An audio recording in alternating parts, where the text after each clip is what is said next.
కర్నూలు జిల్లా నారాయణపురంలో పెద్దలు ఆచరించిన నమ్మకాన్ని గ్రామస్తులు ఇప్పటికీ కొనసాగిస్తున్నారు.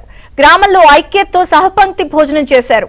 కార్తీక మాసం తర్వాత వచ్చే అమావాస్య మరుసటి రోజున గ్రామంలోని అన్ని కుటుంబాలు ఉదయాన్నే భోజనం వండి గర్జప్ప స్వామి దేవాలయంలో రాశిగా పోస్తారు.